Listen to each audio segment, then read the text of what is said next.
कल हमारा आईटीटी का पेपर है और ये एक तरह से हमारा लास्ट पेपर ही होने वाला है। और हम तो समझ रहे थे कि आईटीटी बहुत छोटा सब्जेक्ट है और ये तो जल्दी से खत्म हो जाएगा, लेकिन जब हमने पढ़ना शुरू करा तो हमारे तो अभी तक 3-4 सब्जेक्ट ही हुए और दिन तो आधे से ज्यादा निकल चुका है।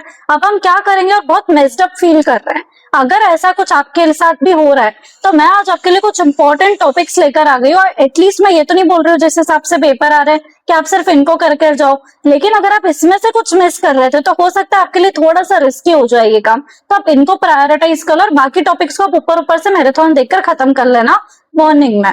ठीक है, अभी मैं आपसे होप इतना सा करती हूँ कि आपने स्टार्टिंग में आईटीसी एग्जामिनेशन जैसे चैप्टर नहीं उठाए होंगे, क्योंकि ये तो बहुत टाइम टेकिंग चैप्टर्स है। इवन पेपर में भी 3 आवर्स में भी हमको ये सेम काम करना है। हाँ, और मैं आपके साथ ये शेयर करना चाहती हूँ कि मैं अभी एक्सपेक्टेड टॉपिक्स तो आपको बताने ही वाली हूँ, साथ ही में वो जो 3 आवर्स है, जो स्टार्टिंग के 15 मिनट्स हमको रीडिंग टाइम मिलता है, वो भी कैसे मैनेज करना है वो भी मैं आपके साथ एंड ऑफ द वीडियो में शेयर करूंगी। ठीक है, तो अभी आपके स्क्रीन के सामने आपको 4-5 अटेम्प्ट्स का एनालिसिस जो है वो दिख रहा होगा। मैं अभी एनालिसिस रिलेटेड ज्यादा बातें नहीं करूंगी, इसके थ्रू मैंने एक्सपेक्टेड टॉपिक्स कैसे निकाले वो बस मैं आपके साथ शेयर करूंगी। ठीक है, ताकि आपको पेपर का कुछ पैटर्न भी समझ आए।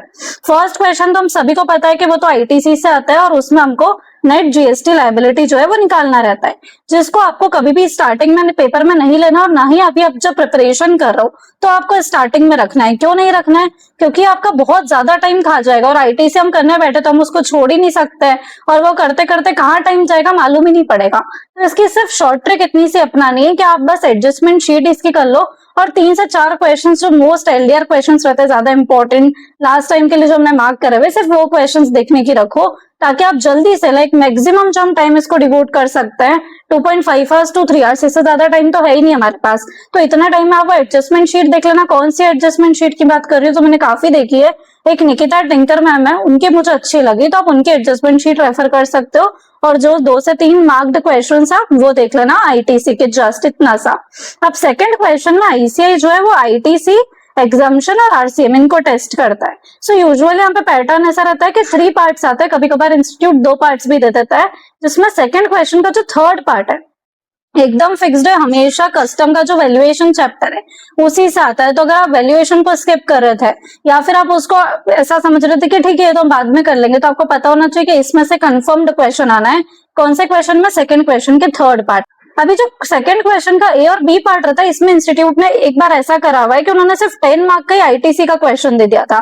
तो यहाँ पर यूजुअली एक्सपेक्टेड रहता है कि वो 4 जैसे क्वेश्चन देते हैं, मतलब आरसीएम का क्वेश्चन होता है। तो आप 2-3 चैप्टर्स को मिक्स मानकर चल सकते हो, एग्जामिनेशन, आरसीएम और आईटीसी, इनमें से कुछ भी इधर आ सकता है।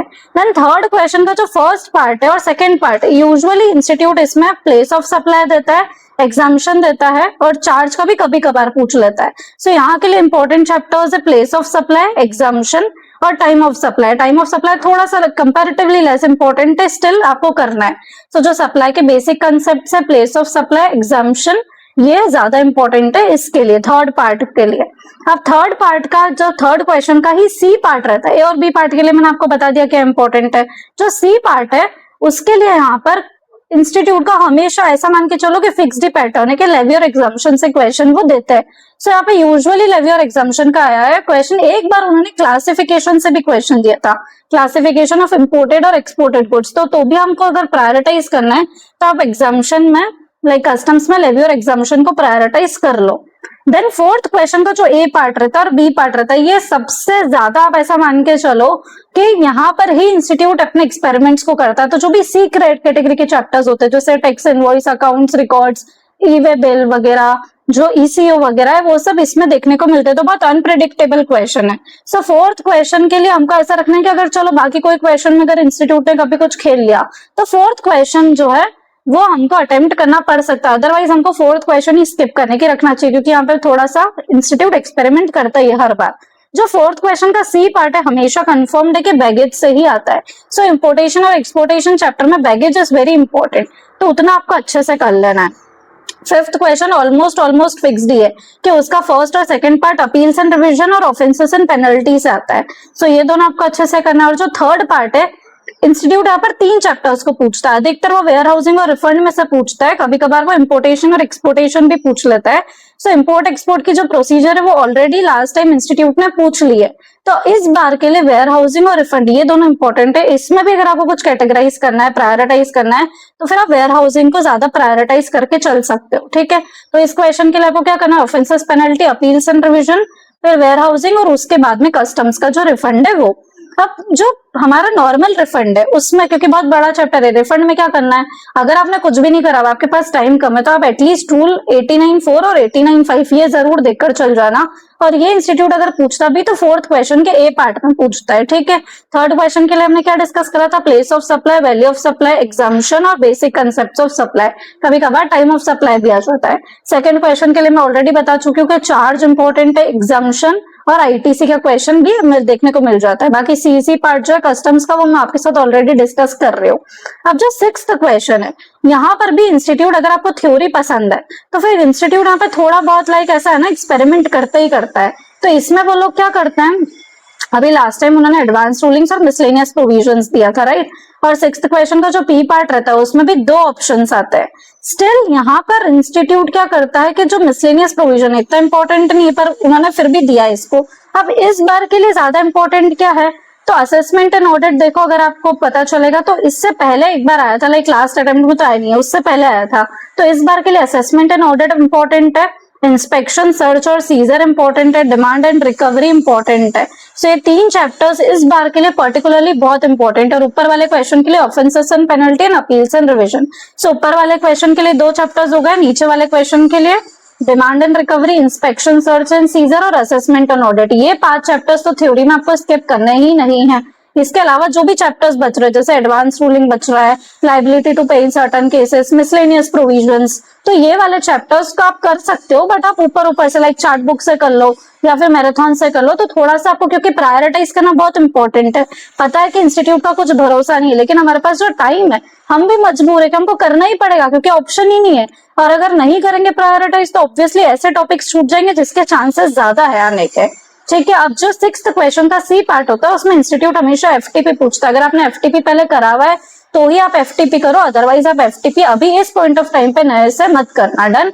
अब बात आती है कि आपको कैसे पता चलेगा कि कौन कौन से चैप्टर्स को हमको प्रायोरिटाइज करना है। तो आपके लिए बहुत इजी काम मैंने कर दिया, मैंने नीचे कॉलम बना दिया है जिसमें मैंने कस्टम को अलग कर दिया, थ्योरी चैप्टर्स को अलग कर दिया, प्रैक्टिकल चैप्टर्स को अलग कर दिया, और जो मोस्ट इंपॉर्टेंट हमारे चैप्टर्स है वो मैंने एक कॉलम में लिख लिया, और जो आपको थोड़े से कम प्रायोरिटाइज करने हैं वो मैंने दूसरे कॉलम में लिख दिए। डन। अब मैंने आपको कुछ टॉपिक्स कभी कभार बताया, जैसे रिफंड में मैंने आपको बोला कि आप रूल 89.4 और 89.5 जरूर कर लेना। फिर आईटीसी के लिए रूल 42 आप अच्छे से देख कर जाना। फिर इंपोर्टेशन एक्सपोर्टेशन में बैगेज वाला पार्ट बहुत इंपॉर्टेंट है, तो आप इन सब चीजों का थोड़ा सा ध्यान रख सकते हो। मैं ये कभी भी नहीं बोल रही हूँ कि आप सिर्फ ये करके जाओ, पर आप इसको प्रायोरिटाइज करके चल सकते हो। ठीक है, अब बात आती है कि हमको पेपर कैसे अटेम्प्ट करना है उस 3 आवर्स में। अभी अपने को पता है कि जो 15 मिनट्स का रीडिंग टाइम मिलता है उसमें इंस्टीट्यूट अपने को एमसीक्यू भी देती है। तो एमसीक्यू आपको सबसे स्टार्टिंग में ही पिक करना है पेपर में। जैसे आपने एमसीक्यू शीट जो है वो पिक करी, आपने उसको सॉल्व करना चालू करा। जो अपनी हमेशा वाली स्ट्रेटेजी है, 5 से 6 मिनट के अंदर अगर अपने को लगा कि हाँ यार एमसीक्यूज तो मैनेजेबल और ये तो बन रहा है, तो अपन उसी के साथ कंटिन्यू करा। 10-11 मिनट्स में आपसे जितने एमसीक्यूज बन रहे हैं, 3 एमसीक्यूज, 4, 5 एमसीक्यूज जितने बने आपने उतने मार्क करके रख लिए, बाद में आपका इतना टाइम रिड्यूस हो जाएगा। अगर स्टार्टिंग के 5 to 6 मिनट्स में आपको लगे कि एमसीक्यूज तो भाई बहुत ही खराब है, बन ही नहीं रहा है कुछ, आप उसको उसी मोमेंट पे ड्रॉप कर दो। इसके बाद में आपको क्या काम करना है, सेकंड काम आपको करना है कि आपको एक ऑप्शन में कोई क्वेश्चन को स्किप करना रहता है, राइट। आपको 2 क्वेश्चंस को सबसे पहले देखना है। अगर आपको थ्योरी पसंद है तो आप 4th क्वेश्चन को स्किप करने का देखो। 4th क्वेश्चन देखो कि आपसे बन रहा है क्या। अगर आपको लगे कि इंस्टीट्यूट ने इसमें थोड़ा बहुत इधर उधर से क्वेश्चंस को दिया है तो आप उसको हटाओ सबसे पहले, कि चलो 4th क्वेश्चन हट गया, अब अपने को बाकी के क्वेश्चंस अटेम्प्ट करना है। अगर आपको थ्योरी इतनी अच्छी नहीं लगती है तो फिर आप 6th क्वेश्चन को हटाने का देखो। इन दोनों में से 4th या 6th में से आपको एक ऑप्शन रखना है कि आपको वो स्किप करना है। अब नेक्स्ट कमिंग टू के इसके बाद अपने को जो लास्ट 3-4 मिनट्स मिलते हैं उस 15 मिनट्स टाइम के अंदर, उसमें एक क्वेश्चन अपने को सॉल्व करके रखना। वो कौन सा क्वेश्चन होगा? ऑफ कोर्स वो फर्स्ट क्वेश्चन तो नहीं होगा, क्योंकि फर्स्ट क्वेश्चन तो पेपर में लास्ट में अटेम्प्ट करना है, वो उठा लिया तो काम खराब हो जाएगा। वो ऑफ कोर्स 5th और 6th क्वेश्चन भी नहीं होगा। ऐसा क्यों? क्योंकि 5th और 6th क्वेश्चन तो थ्योरी है ना, कहीं ना कहीं फिर भी डायरेक्ट क्वेश्चंस आएंगे वहां से आपके लिए। तो अगर आपने उन क्वेश्चंस को पढ़ा तो इसमें तो कुछ एनालिसिस करना ही नहीं है, पढ़ के आपको सीधा समझ आ जाएगा। तो अपने को वो 3-4 मिनट्स के अंदर वो काम करना है जहां पे अपने को सोचना पड़ेगा, जहां पे अपने को थिंकिंग टाइम लगता है। सो वो वाले क्वेश्चन रहते हैं, तो सेकंड क्वेश्चन या तो थर्ड क्वेश्चन एग्जाम में, क्योंकि फोर्थ क्वेश्चन पे अपन स्किप करने के रख रहे हैं। तो आपको 3-4 मिनट्स के अंदर कोई भी एक क्वेश्चन, या तो सेकंड क्वेश्चन या तो थर्ड क्वेश्चन, इन दोनों में से कोई भी एक क्वेश्चन जो आपको ज्यादा कंफर्टेबल हो, या इन दोनों के सब पार्ट जिसपे आपका थोड़ा कंफर्ट सेट हो रहा हो, जो आपको देखा देखा सा लग रहा हो, वो आप पिक करना, उसको माइंड में सॉल्व करके रख लेना। और जैसे ही वो 3 आवर्स स्टार्ट हो रहा है, अब आपको सेकंड या थर्ड क्वेश्चन में जो भी आपने सॉल्व करके रखा हुआ है माइंड में, या कैलकुलेशंस करके रखी हुई, उससे ही अपने पेपर को स्टार्ट करना है। सो आपका पेपर स्टार्ट कहां से होगा? सेकंड क्वेश्चन आपने अटेम्प्ट करा, उसके बाद आपने थर्ड क्वेश्चन अटेम्प्ट करा। इन द केस अगर आप फोर्थ क्वेश्चन को स्किप कर रहे हो तो इसके बाद में आपको फिफ्थ और सिक्स्थ क्वेश्चन लेना है, और अगर आप सिक्स्थ क्वेश्चन स्किप करो तो इसके बाद में फिर आपको फिफ्थ क्वेश्चन लेना है। डन। अब इतना करने के बाद 1.5 आवर के अंदर आपको क्या क्या अटेम्प्ट करना है? Second question, third question, fifth question, sixth question, इनमें से जो जो सब पार्ट्स आपसे बन रहे हो उतना आप अटेम्प्ट कर लेना। और इसके बाद में आपको एमसीक्यूज पिक करना है। एमसीक्यूज में 35 से 40 मिनट्स लगते हैं। सो 2 आवर्स 10 या 20 मिनट के अंदर आपके एमसीक्यूज जो है वो कंप्लीट हो जाएंगे। इसके बाद जो भी सब पार्ट सब आपने छोड़े हुए हैं इन्हीं क्वेश्चंस में से, सेकंड, थर्ड, फोर्थ और सेकंड, थर्ड, फिफ्थ और सिक्स्थ में से जो भी सब पार्ट्स आपके नहीं हुए उस टाइम पे सॉल्व, पहले आप उनको पिक करना। और लास्ट में जो 10-15 मिनट्स हमारे पास बच जाते हैं उस टाइम पे अपने को फर्स्ट क्वेश्चन को पिक करके जितना आपसे बन रहा है उतना अपने को सॉल्व करने की रखनी है।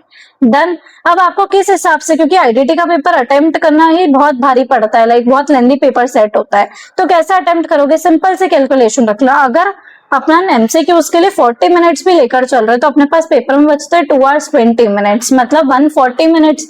पेपर कितने का अटेम्प्ट करना है? 70 मार्क का। हर नंबर के लिए अपने पास 2 मिनट का टाइम है पेपर में। तो अगर कोई 8 मार्क का क्वेश्चन है, कोई 10 मार्क का क्वेश्चन है, कोई 5 मार्क का क्वेश्चन, आपको सिंपल रखना है। 5 मार्क का क्वेश्चन है तो 10 मिनट्स है मेरे पास, तो आप 10 से 12 मिनट की रेंज रखना। इससे अगर ज्यादा टाइम आपको लग रहा है तो फिर आप वो क्वेश्चन को ड्रॉप कर देना वहां पर ही, अपने को उससे ज्यादा एक्सटेंड नहीं करना। और ये समझ जाना कि पेपर में आपकी स्पीड जो है वो कम पड़ रही है, तो थोड़ा सा स्पीड अप करना, कुछ चीजों को ऊपर ऊपर से करके बहुत ज्यादा थ्योरी मत लिख के निपटा देना वहां पर। डन।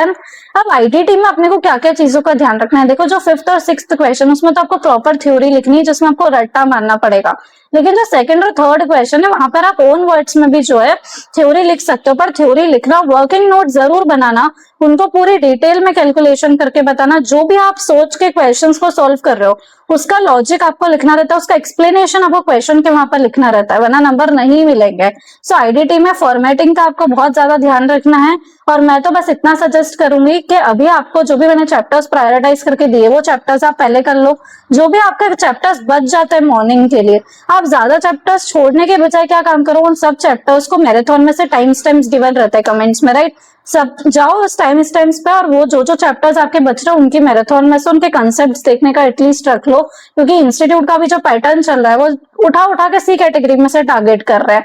सो एटलीस्ट आपको इसका बेसिक आइडिया रहेगा, तो आप पेपर में ब्लैंक फील नहीं करोगे, आप एमसीक्यूज भी अटेम्प्ट कर पाओगे, राइट? तो ये अगर आपने स्ट्रेटेजी फॉलो कर लिया, आपका आईडीटी का पेपर फॉर श्योर बन जाएगा। और इसके बाद में आपके लिए आईबीएस का एनालिसिस, आईबीएस में क्या स्ट्रेटेजी फॉलो करनी है वो भी आपके साथ शेयर करने वाली हूँ। सो आज की वीडियो अगर आपको पसंद आई हो तो वीडियो को लाइक करना ना भूले, चैनल को सब्सक्राइब करना ना भूले। So thank you so much for watching.